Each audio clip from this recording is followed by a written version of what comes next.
Hello friends, welcome to the exam maths learning platform. दोस्तों, जैसा कि आपको पता है, हम यूपी पुलिस कांस्टेबल 2024 को टारगेट करते हुए जो यूपी पुलिस कांस्टेबल के प्रीवियस ईयर्स के पेपर्स हैं उनको डिस्कस कर रहे हैं। ठीक है, इससे पहले हम देखिए, लास्ट टाइम अगर मैं बात करूं तो ये 2019 में पेपर्स हुए थे। ठीक है, 2019 में 27 जनवरी 2019 को जो पेपर हुए थे अलग अलग शिफ्ट में, उसकी पहली शिफ्ट का पेपर तो हम कंप्लीट कर चुके हैं। ठीक है, आज के इस लेक्चर में हम जो सेकंड शिफ्ट में पेपर हुआ था उसको डिस्कस करने वाले हैं। और दोस्तों, मैं एक चीज बता दूं आपको कि आपको बहुत ही अच्छे कॉन्सेप्ट्स के साथ सारे पेपर्स को सॉल्व करवाया जाएगा, बशर्ते कि आप रेगुलरिटी बना के रखिए। और हाँ भाई, ज्यादा से ज्यादा लोग जोड़िए, शेयर करिए अपने दोस्तों में, ज्यादा से ज्यादा लाइक का बटन प्रेस कीजिए।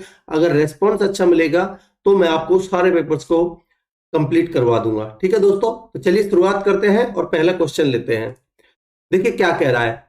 X has a balance of रुपए 100.82 इन द बैंक अकाउंट। उसके बैंक अकाउंट में कितने रुपए हैं भाई? टोटल 100 रुपए 82 पैसे हैं। अब देखिए, हाउ मेनी चॉकलेट्स ऑफ रुपए 5 each can he by with his bank balance after.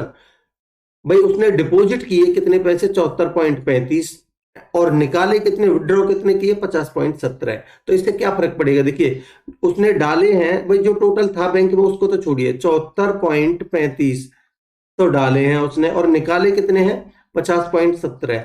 ठीक है, तो इससे फर्क क्या पड़ेगा भाई? उसके देखिए, डाले ज्यादा है निकाले कम है, तो ऑब्वियसली बढ़ेंगे। तो 35 में से 17 जाएगा तो 18, और यहाँ 74 में से 50 जाएगा तो 24। तो मैं कह सकता हूं कि इतने का एडिशन होगा। 74.35 रुपए उसके अकाउंट में और ऐड हो जाएंगे जितने पहले थे।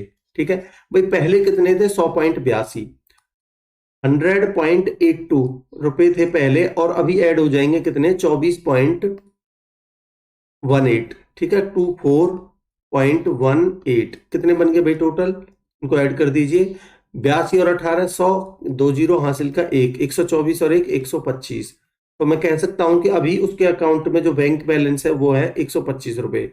ठीक है, बोल रहा है वो 5 रुपए के हिसाब से कितनी चॉकलेट खरीद सकता है? तो 5 से भाग दीजिए, तो यानी कि 25 चॉकलेट वो खरीद सकता है, जितने उसके पास पैसे हुए उनमें। ठीक है, तो ऑप्शन सी आंसर हो जाएगा। आगे बढ़ते हैं। कह रहा what is the least number which when divided by 12, 20, 24 leaves in each case remainder of 8। तो देखिए, अब ये डाटा आसान है और यहां भी देखिए आसान है। तब करिए क्या, 12, 20 और 24 से भाग दे के देख लीजिए किस किस में रिमाइंडर 8 बच रहा है। ठीक है, तो भाई अगर मैं इसमें 12 से भाग देता हूं तो 12 नंबर 108, 10 बच रहा है, तो ये ऑप्शन तो गलत है।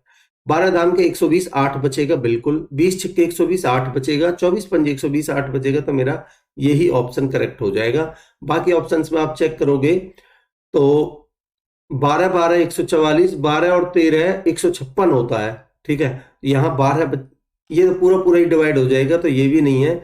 और यहाँ 12 एकम 12 बचे 8, 12 सत्ते ये भी नहीं है। तो एक ही ऑप्शन हुआ आपका। बाकी तरीका मैं पिछले लेक्चर्स में, आप एलसीएम का जो टॉपिक है वो देखिए, आपको इसका जो बेसिक कॉन्सेप्ट क्या है वो पता चल जाएगा। ठीक है, आगे बढ़ते हैं।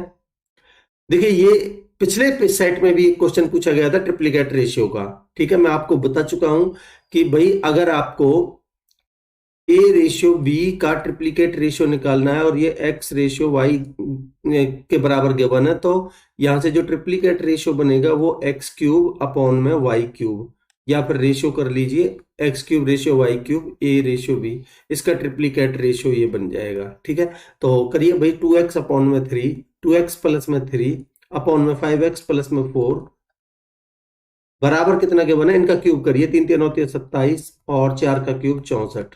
ठीक है, क्रॉस मल्टीप्लाई कर दीजिए, कितना बन जाएगा? 64 दूनी 128x प्लस में 3 चौक 12, 3 छिंग 18 और 1 19 बराबर 27 पंजे 135x प्लस में 27 चौका 108। ठीक है दोस्तों, अब देखिए आप करिए क्या भाई, आप 128 को इधर ले जाइए, 135 में से 128 जाएगा तो 7x बचेगा, बराबर 192 में से 8 जाएगा तो कितना बचेगा? 84। तो x की वैल्यू कितनी आ जाएगी? 12 सत्ते 84, 12। आपसे क्या पूछा है? आपसे पूछ रहा है find the square of x। तो x स्क्वायर कितना बन जाएगा भाई? 12, 12 144। ये आंसर होगा आपका ऑप्शन सी। ठीक है, आगे बढ़ते हैं।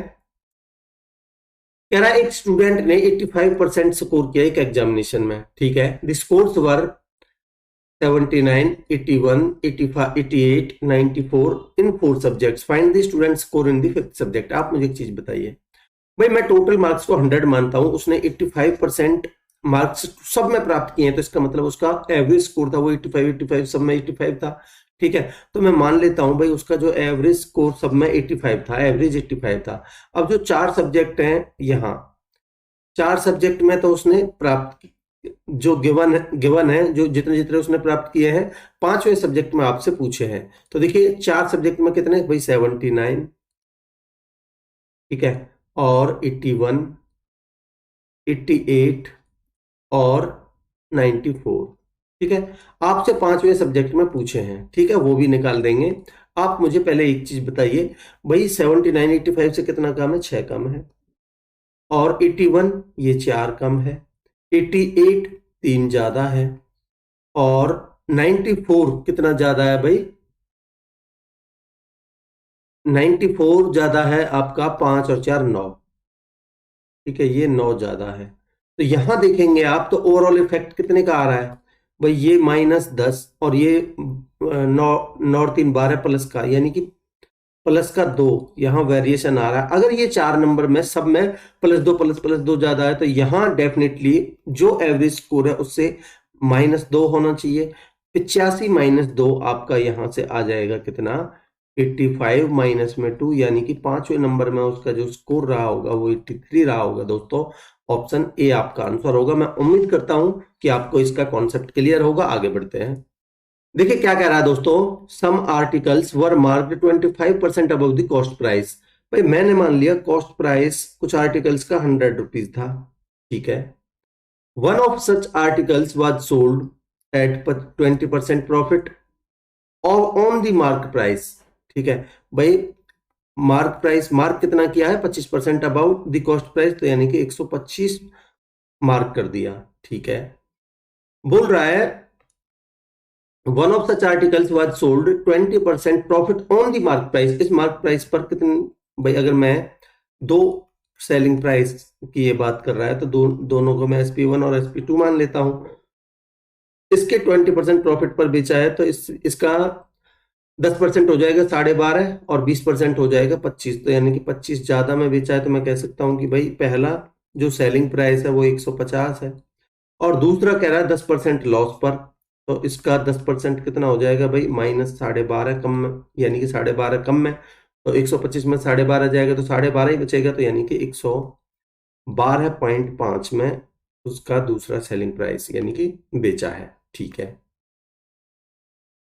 बोल रहा है and the other one was sold at 10% loss on the mark price, इस मार्क प्राइस पर ही। ठीक है, find the overall percentage profit. देखिए दोस्तों, यहां आपके 2 सेलिंग प्राइस की बात हो रही है। ठीक है, तो टोटल सेलिंग प्राइस आपका ये हो गया।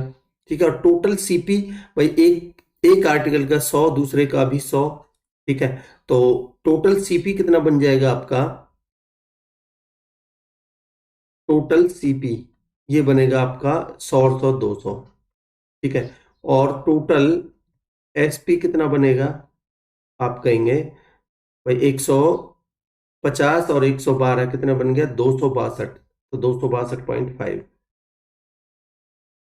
ठीक है, तो आप मुझे बताइए भाई कितने का प्रॉफिट हुआ है यहाँ, तो आप कहेंगे सर प्रॉफिट हुआ है 62.5 का। ठीक है, तो भाई प्रॉफिट ये कितने पर है, 200 पर, 200 पर, तो आप 100 पर निकालना चाहते हो प्रॉफिट, प्रॉफिट तो भाई 100 पर ही होता है, तो एक्चुअल में प्रॉफिट ये 200 पर है, तो 100 पर कितना हो जाएगा, इसका आधा कर दीजिए, 31.25 हो जाएगा, 31.25%। ये आपका आंसर होना चाहिए। आंसर होगा आपका ऑप्शन डी। ठीक है दोस्तों, आगे बढ़ते हैं। कह रहा है after applying 2 successive discounts of 20% and 10% on an article was sold for ₹954। कह रहा find the mark price of the article. देखिए भाई मैं मान लेता हूं एक मार्क प्राइस और उस पर कुछ डिस्काउंट देने के बाद उसको सेल किया गया, तो सेलिंग प्राइस का रेशियो 20% का मतलब होता है आपका 1/5। तो मैं कह सकता हूं कि 5 रुपए की चीज को आपने 1 का डिस्काउंट देके 4 में बेची है। ठीक है, 5 पर 1 का डिस्काउंट दिया गया है तो 4 में बेची है। और मैं बात करता हूं दूसरी कंडीशन की, तो 10%। 10% का मतलब होता है आपका 1/10। 10 पर आपने 1 का डिस्काउंट देके 9 में बेची है कोई चीज। ठीक है, तो 10 रुपए की चीज आपने 9 में बेची। एक चीज मैं आपको बता दूं कि आप इस तरीके से क्रॉस में काट सकते हो। ठीक है, तो क्रॉस में जो कट रहा है काट लीजिए भाई। 2 से कट रहा है, 2 दूनी 4, और 2 से कट रहा है कितने में, 2 पंजे 10। ठीक है, तो कह रहा है find the mark price of the article. तो ये बन गया 5 पंजे 25 और ये बन गया 9 दूनी 18। तो दोस्तों इसने सेलिंग प्राइस की आपको वैल्यू गिवन है कितनी, 954। तो 18 की वैल्यू आपको 954 गिवन है। कितने गुना है, 18 पंजे 90 है। ठीक है, और 18 तिया 54, 53 गुना। ठीक है, तो आपका मार्क प्राइस पूछा है, एमआरपी 25 की वैल्यू, तो इसकी भी 53 गुना निकाल दीजिए। कितना बन जाएगा, 25 75, 7 25 पंजे 125 और 7 132, 1325 आपका आंसर हो जाएगा, ऑप्शन ए। ठीक है दोस्तों, आगे बढ़ते हैं।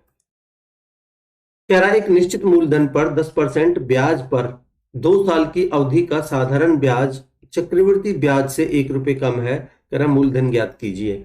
आप मुझे बता सकते हैं कि 2 साल का, 2 साल के लिए 10% रेट से सीआई का इक्विवेलेंट रेट होता है 21%, ये आपको पता होना चाहिए। और एसआई का तो हो जाएगा 10 और 10 20%। ठीक है, अब आप इनका डिफरेंस निकालोगे तो 1%, और जिसकी वैल्यू आपको गिवन है दोस्तों, यहां देखिए 1% की वैल्यू कितना है, 1 रुपए कम है ना एसआई, तो 1% की वैल्यू 1 है। आपसे पूछा है फाइंड द प्रिंसिपल, यानी कि 100% की वैल्यू, प्रिंसिपल अपने आप में 100% होता है, तो 100% की वैल्यू आपकी 100 ही आ जाएगी दोस्तों, ऑप्शन ए आंसर होगा। ठीक है, आगे बढ़ते हैं। कह रहा है find the difference between the compound interest and the simple interest on A principle of ₹2000 for 3 years at the annual rate of 10%। देखिए मैं अभी आपको बताया हूं 2 साल का, अभी 3 साल की कंडीशन समझिए। भाई सीआई का जो इक्विवेलेंट रेट होता है 10% के रेट से, वो होता है 33.1%। ठीक है, ये आपको पता होना चाहिए। और एसआई तो हो जाएगा आपका 10 या 30%, भाई हर साल सेम ही रहेगा 10 10 10।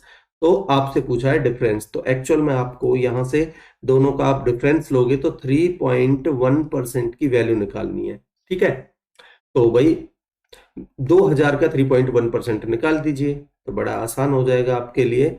तो भाई 2000 का 3.1 पॉइंट हटाने के लिए मैंने एक 10 लिख दिया नीचे, और नीचे 3 जीरो। ठीक है, तो आप इसको सॉल्व कर लीजिए भाई। 3 जीरो से ये नीचे 100 आएगा, तो 3 जीरो से आपकी 3 जीरो कट जाएंगे, 31 दूनी 62 आपका आंसर हो जाएगा, ऑप्शन बी। ठीक है दोस्तों, आगे बढ़ते हैं। कह रहा है 3 पार्टनर्स हैं x y and z, shared profits.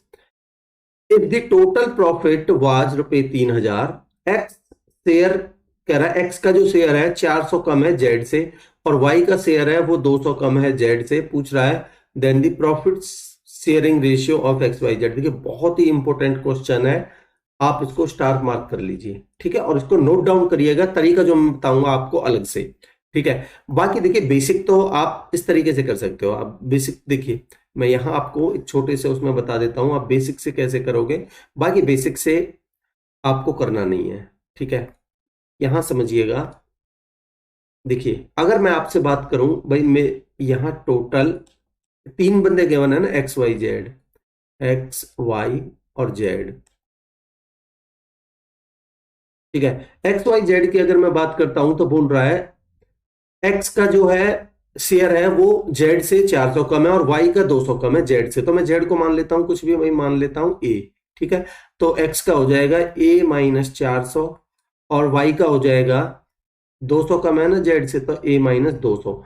और देखिए टोटल प्रॉफिट गिवन है आपको 3000, तो आप इन तीनों का सम करके उसको 3000 के बराबर रख दीजिए, ये हो गया आपका बेसिक। ठीक है, बट इससे आपको करना नहीं है।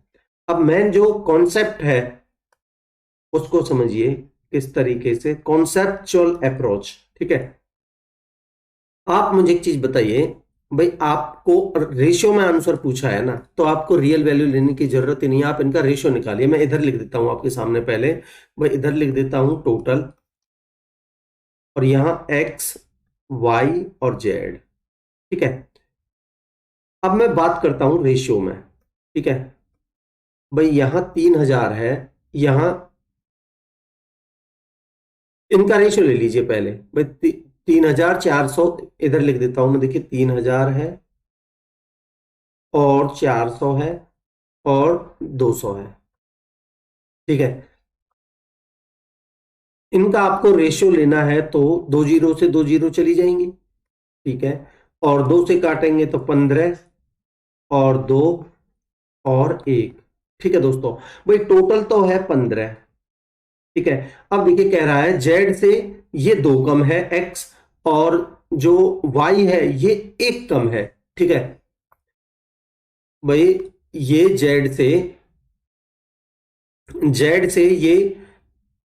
ये जो जेड है, जेड से ये 2 कम है, और एक्स की मैं बात करूं तो एक्स की बात करता हूं तो 2 कम है, और y की बात करता हूं तो 1 कम है, ठीक है दोस्तों। अगर मैं आपसे एक चीज कहूं कि मैं इसको 1 दे देता हूं, ठीक है, इससे लेके इसको 1 दे देता हूं, और इस z से लेके इसको 2 दे देता हूं, तो क्या तीनों के पास बराबर बराबर हो जाएंगे? आप कहेंगे सर बिल्कुल हो जाएंगे, ठीक है, कोई दिक्कत नहीं है भाई, क्योंकि इसके पास y से 1 ज्यादा है तो मैंने इसको 1 दे दिया, और x से भी 2 ज्यादा है तो मैंने इसको 2 दे दिया, 2 ले लिया इससे, x को दे दिया, तो तीनों के पास बराबर बराबर नहीं हो जाएंगे।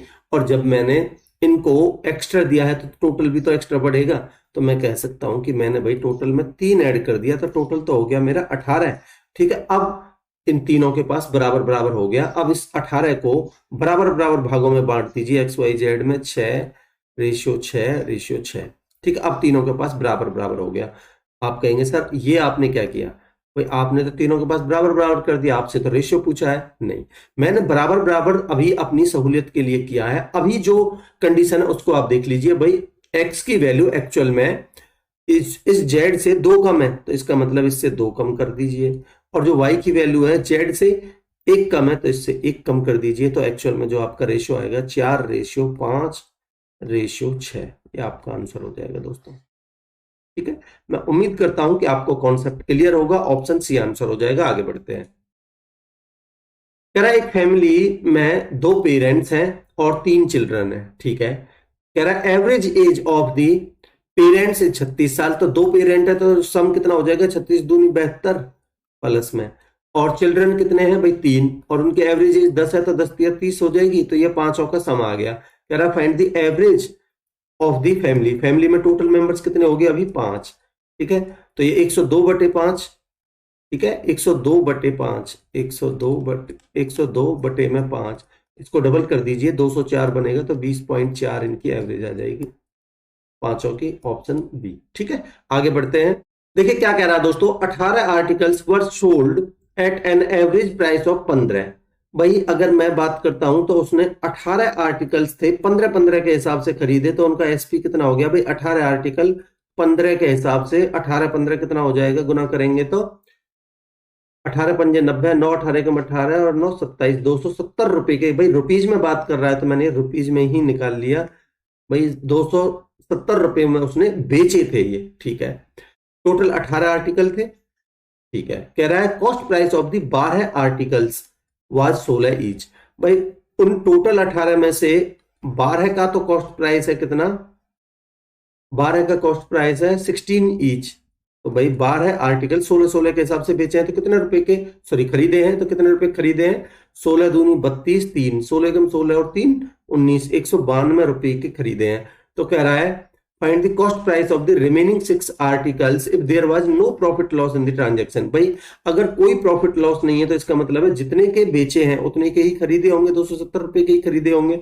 उनमें से 12 आर्टिकल्स का तो कॉस्ट प्राइस 192 था, तो बाकी के जो 6 आर्टिकल बचे उनका कॉस्ट प्राइस आपसे पूछ रहा है, ठीक है। तो भाई उनकी कॉस्ट कितनी रही होगी आप मुझे बताइए भाई, 270 में से 192 घटाइए, कितना बन जाएगा, पहले आप 200 में से 192 घटा दीजिए, कितना बन जाएगा आपका, 200 में से 92 गए तो 8 और 70 और जोड़ दीजिए 78, ठीक है।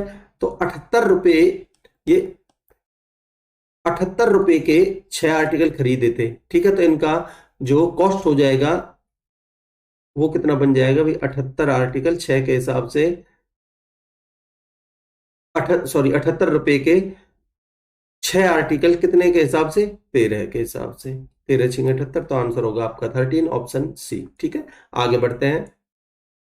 कह रहा है ए एक कार्य को 8 दिनों में कर सकता है, जबकि बी इसे 12 दिनों में पूरा कर सकता है। भाई ए किसी कार्य को कर सकता है 8 दिनों में और बी इसे कर सकता है 12 दिनों में। ठीक है, सी को कार्य करने में कितने दिन लगेंगे यदि वे तीनों एक साथ मिलकर इस कार्य को 3 दिनों में पूरा कर सकते हैं?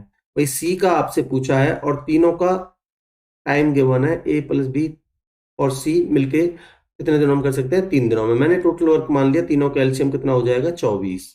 ठीक है, अब इनकी एफिशिएंसी की बात करते हैं, तो एफिशिएंसी कितनी हो जाएगी? 8 तिया 24 3, 12 दूनी 24 2 और 3 अट्ठे 24 8। अब आप मुझे एक चीज बताइए, ध्यान से देखिएगा।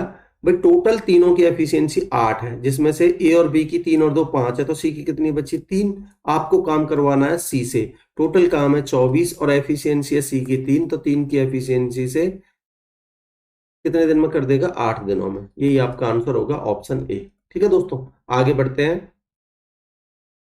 कह रहा है a man on A tour travels first 120 kilometre eight the rate of 160 kilometre per hour and next 12 kilometre eight the rate of 80 kilometre per hour, what is the average speed of the journey? मैं आपको बताया हूं average speed का formula क्या होता है। भाई total distance upon total time. Distance होगी 120 और 12 कितनी होगी? 132। टोटल टाइम, टाइम आपको गिवन नहीं है, बट यहां देखिए भाई दूरी अपॉन में चाल, समय आ जाएगा, तो 60 दूनी 120 2 प्लस में यहां देखिए 12 बटे में 80।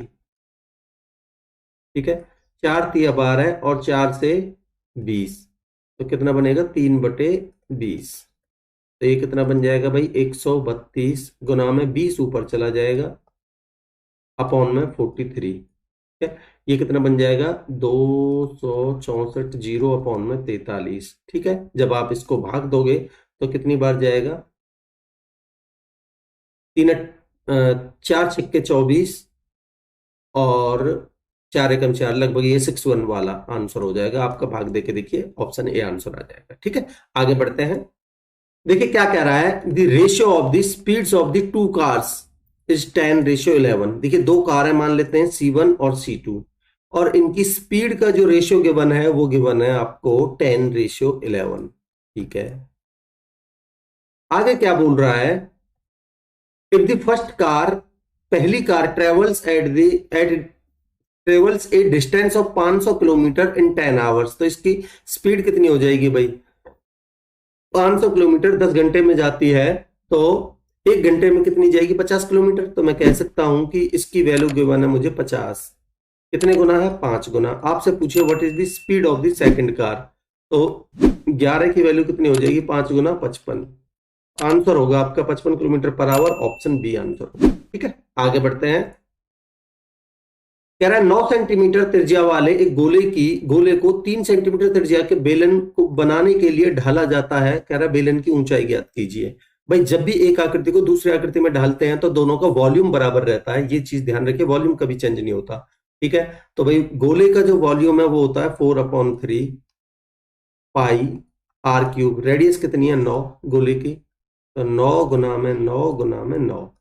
ठीक, अब ढाला किसमें है? बेलन में, तो यानी कि पाई आर स्क्वायर, रेडियस कितनी है बेलन की? 3 सेंटीमीटर, तो 3 इंटू में 3 इंटू में हाइट पूछिए आपसे h, इक्वेट कर दिया मैंने दोनों का वॉल्यूम। ठीक है, तो भाई देखिए पाई से तो ये पाई कट जाएगी, और 3 तिया 9 से एक 9 कट जाएगा, और इस 3 से काट लीजिए 3 तिया 9, 4 तिया 12, 12 नम्मा 108, 108 हाइट आ जाएगी आपकी 108। ठीक है दोस्तों, 108 centimetre, option B.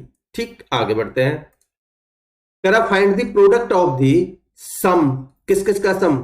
Some of the digits of the smallest 4 digit number divisible by 6। देखिए स्मॉलेस्ट 4 डिजिट नंबर की मैं बात करता हूं तो 1000 होता है आपका, 4 डिजिट नंबर है ये। ठीक है, बट ये 6 से भाग नहीं जाता। 6 से भाग देने के लिए आपका जो डिजिट है वो 3 से भी भाग जाना चाहिए और 2 से भी भाग जाना चाहिए। ठीक है, 3 से डिजिट का सम 3 होना चाहिए। एक तो है, मैंने इसको 2 बना दिया, बट यूनिट डिजिट 2 से भाग जाना चाहिए, तो आप इसको 2 बना दीजिए। ठीक है, अब ये 6 से डिविजिबल है कंप्लीटली। आप भाग देके देखिए, अब कह रहा है इसके डिजिट्स का सम कितना हो जाएगा भाई? 3। एक तो इसका प्रोडक्ट, दूसरा क्या है वो भी देखते हैं। दूसरा कह रहा है and the sum of the digits of the smallest 5 digit number divisible by 11। देखिए स्मॉलेस्ट 5 डिजिट नंबर की मैं बात करूं तो ये होता है 1000, 10,000। ठीक है, 5 डिजिट हो गई, बिल्कुल। स्मॉलेस्ट भी है, बिल्कुल। अब देखिए मेरे को पता है 11 का डिविजिबिलिटी रूल क्या होता है कि अगर मैं अल्टरनेट डिजिट्स का सम करता हूं, ठीक है, अल्टरनेट डिजिट्स का सम करता हूं, एक, यहाँ एक, और यहां आना चाहिए एक। ठीक है, इधर एक है तो इधर भी एक आना चाहिए, क्योंकि डिफरेंस 0 या 11 का 11 से भाग जाना चाहिए इन दोनों का डिफरेंस। यानी कि जो अल्टरनेट डिजिट्स का मैंने सम किया है इनका डिफरेंस या तो 0 आना चाहिए या 11 का कोई मल्टीपल आना चाहिए। ठीक है, तो यहां देखिए मैं ऊपर दिखता हूं तो एक आ रहा है। अब मेरे को यहां ये 0 और ये 0 इन जगह पर एक रखना है, तो यहां रखूं मैं जब संख्या छोटी होगी या यहां रखूं यहां? तो आप कहेंगे सर यहां रखेंगे तब छोटी होगी, तो मेरा जो दूसरी संख्या बनेगी वो 10010 बनेगी, 10010। ठीक है, इसके डिजिट्स का सम कितना हो गया? एक और एक, दो। हालांकि आप यहां रखेंगे इस डिजिट का सम तो जब भी उतना ही आएगा, बट लॉजिक समझिए। ठीक है, आपसे पूछा है इन दोनों का प्रोडक्ट, इन दोनों का प्रोडक्ट कितना बन जाएगा? 3 दूनी 6। यह आंसर होगा आपका ऑप्शन सी। ठीक है दोस्तों, आगे बढ़ते हैं। Find the difference between the largest 5 digit number and the smallest 4 digit number. देखिए लार्जेस्ट की अगर मैं बात करता हूं तो लार्जेस्ट कितना? 5 डिजिट नंबर तो होता है आपका 9 9 9 9 और 9। अगर मैं स्मॉलेस्ट की बात करूं तो स्मॉलेस्ट 4 डिजिट नंबर होगा आपका 1 0 0 0। आपसे पूछा है इनका डिफरेंस, तो डिफरेंस ले लीजिए भाई, कितना हो जाएगा भाई? यहां तो कितना आ जाएगा? 9 आ जाएगा, 99 से एक जाएगा तो 98। लिखने वाली चीजें नहीं है दोस्तों, ये मैं समझाने के लिए लिख रहा हूं। ठीक है, ये आपका आंसर होगा ऑप्शन सी। आगे बढ़ते हैं। देखिए बोल रहा है free notebooks were distributed equally among the children of A class. The number of notebooks each child got 1/8 of the number of the children. भाई मैंने मान लिए जो नंबर ऑफ चिल्ड्रन थे वो थे भाई 1/8 है, तो मैं इसका 8 का कोई मल्टीपल मान लेता हूं, 8 ही थे। ठीक है, और जो बुक्स डिस्ट्रीब्यूट की गई वो बोल रहा है बुक्स डिस्ट्रीब्यूट की गई इस नंबर ऑफ चिल्ड्रन का 1/8, तो कितनी आ जाएगी? 1। ये रेशियो ले लिया मैंने इनका। ठीक है, आगे क्या बोल रहा है? अगर had the number of children been half, अगर नंबर ऑफ चिल्ड्रन आधे होते, अगर ये 4 होते, each child would have got 16 notebooks. भाई अगर ये आधे होते, ठीक है, अगर मैं कहूं ये आधे होते, इसका मतलब ये 4 होते। ठीक है, 4 होते और प्रत्येक कितनी बुक्स प्राप्त करता? 64, 16 16। ठीक है, 16 16, तो यानी कि प्रत्येक 64 प्राप्त करता। तो बट भाई एक्चुअल में मैं कह सकता हूं कि ये कहना चाह रहा है इस एक की वैल्यू, मुझे 16 चौका 64 है, ये 64 गिवन है। ठीक है भाई, अगर ये आधे होते तो प्रत्येक 16 16 नोटबुक प्राप्त करता, तो 16 चौका 64 प्राप्त करते, तो यानी एक की वैल्यू 64 है। तो 8 की वैल्यू कितनी हो जाएगी? 64 गुना 8 चौक 32, 3 8 छंग 48 और 3 51, 512 है आपका आंसर होगा, जो कि आपको ऑप्शन डी में नजर आ रहा है। ठीक है दोस्तों, मैं उम्मीद करता हूं कि आपको कॉन्सेप्ट क्लियर होगा। आगे बढ़ते हैं। देखिए क्या कह रहा है दोस्तों, x gets an elevator at the 11th floor of a building and rides up at the rate of 57 floors per minute. देखिए अच्छा क्वेश्चन है, इसको भी आप स्टार मार्क कर सकते हो, थोड़ा लॉजिकल क्वेश्चन है। एट द सेम टाइम, देखिए मैं पहले आपको समझाता हुआ चलता हूं। भाई मान लेते हैं ये एक बिल्डिंग है, ठीक है, पहले मैं बात करता हूं एक्स की, तो कह रहा है वो 11th फ्लोर है इस बिल्डिंग के। ठीक है, 11th फ्लोर पर है ये। ठीक है, और कह रहा है ये राइड करता है ऊपर की तरफ 1 मिनट में 57 फ्लोर के हिसाब से। ठीक है, तो ये भाई 57 फ्लोर पर मिनट के हिसाब से ये राइड करता है ऊपर की तरफ। ठीक है, ये मैं बात कर रहा हूं यहां एक्स की। ठीक है, अब ये बोल रहा है भाई वाई और है, y gets on an elevator of 51st floor. अब कह रहा है वाई भाई 51वें फ्लोर पर है। ठीक है, 51st फ्लोर पे, और ये नीचे आता है उसी सेम बिल्डिंग के है, and rides down eight the rate of 63 floor पर मिनट। तो ये 1 मिनट में 63 फ्लोर के हिसाब से नीचे की तरफ आता है। ठीक है, पर मिनट। कह रहा है if they continue travelling at these speed at these rates then at which floor will their paths cross. किस फ्लोर पर उनकी जो पाथ्स हैं वो क्रॉस करेंगे एक दूसरे को। भाई मैं मान लेता हूं वो टी टाइम में एक दूसरे को क्रॉस करेंगे। ठीक है दोस्तों, भाई अगर ये है y, अगर मैं x की बात करता हूं, पहले मैं लेता हूं x, अगर मैं x की बात करता हूं दोस्तों, तो अभी वो 11th फ्लोर पर है। ठीक है, और वो ऊपर की तरफ जा रहा है, तो वो कितने फ्लोर, अब भाई 1 मिनट में अगर वो 57 फ्लोर चलता है तो टी टाइम में कितना चलेगा। ठीक है भाई, कितना चल जाएगा, तो यानी कि 57 गुना में टी। ठीक है, 57 टी बराबर, यहां अगर वो देखिए ये तो इधर जा रहा है बट ये इधर आ रहा है। ठीक है, तो भाई ये फिलहाल 51वें फ्लोर पर है, इससे कितना नीचे आ जाएगा, वो 1 मिनट में 63 आता है, तो टी टाइम में कितना आ जाएगा, 63 टी। ठीक है दोस्तों, और ये दोनों को क्रॉस करने का टाइम था, मैंने इक्वेट कर दिया। ठीक है दोस्तों, अब देखिए 57 टी और ये 63 जाएगा इधर, तो 60 और 60 120 टी हो जाएगा, बराबर 51 में से 11 जाएगा तो 40, तो टी की वैल्यू आ गई आपकी 1/3। ठीक है दोस्तों, टी की वैल्यू आ गई 1/3। ठीक है, अब आप मुझे एक चीज बताइए बड़ा ध्यान से देख के, क्या कि भाई अगर चाहे मैं x को ले लूं चाहे y को ले लूं, एक ही बात है, मैं x की बात करता हूं। ठीक है भाई, 57 प्रति मिनट। ठीक है, यहां देखिए वो टाइम आया आपका 1/3। ठीक है भाई, उनको क्रॉस करने में टाइम लग रहा था कितना, कितना टी टाइम, तो 57 फ्लोर प्रति मिनट के हिसाब से वो कितना ऊपर चढ़ जाएगा, अगर मैं एक्स की बात करता हूं तो 57 टी, तो यानी कि 57 टी यानी कि 57 इंटू में 1/3, तो यानी कि वो 19 फ्लोर ऊपर पहुंच जाएगा। तो एक्चुअल में मैं एक्स, चाहे भाई एक्स की बात कर लो, चाहे नीचे ले आओ एक्स को, चाहे वाई को ऊपर ले जाओ, एक ही तो बात है। तो ठीक है, ये 11th फ्लोर पे तो यहाँ पहले था, 19 फ्लोर और चढ़ जाएगा, तो 19 और 11 30वें फ्लोर पर ये एक दूसरे को क्रॉस कर देंगे। ऑप्शन बी आपका आंसर हो जाएगा दोस्तों। मैं उम्मीद करता हूं कि आपको कॉन्सेप्ट क्लियर होगा क्वेश्चन का। ठीक है, तो इस सेट में भी आपके 19 क्वेश्चंस पूछे गए थे। मैं उम्मीद करता हूं कि आपको कॉन्सेप्ट्स की क्लैरिटी हुई होगी इस कंप्लीट पेपर की। ठीक है, अगर आपको दोस्तों मेरे एफर्ट्स पसंद आ रहे हैं तो लाइक का बटन जरूर प्रेस करिए और चैनल को सब्सक्राइब कर लीजिए, और सबसे इंपॉर्टेंट चीजें शेयर करिए अपने दोस्तों में, ज्यादा से ज्यादा और ज्यादा से ज्यादा लोग जोड़िए। कमेंट सेक्शन में अपना फीडबैक भी जरूर दीजिएगा। ठीक है, और मैं फिर बोल रहा हूं आपको कि रेस्पॉन्स सही रहेगा तभी मैं कंटिन्यू रखूंगा, और इस लेक्चर की भी पीडीएफ आपको इस टेलीग्राम चैनल पर मिल जाएगी, इसको आप ज्वाइन कर लीजिए। ठीक है, मिलते हैं अगले लेक्चर में, तब तक के लिए अपनी पढ़ाई को कंटिन्यू रखिए। Thank you so much.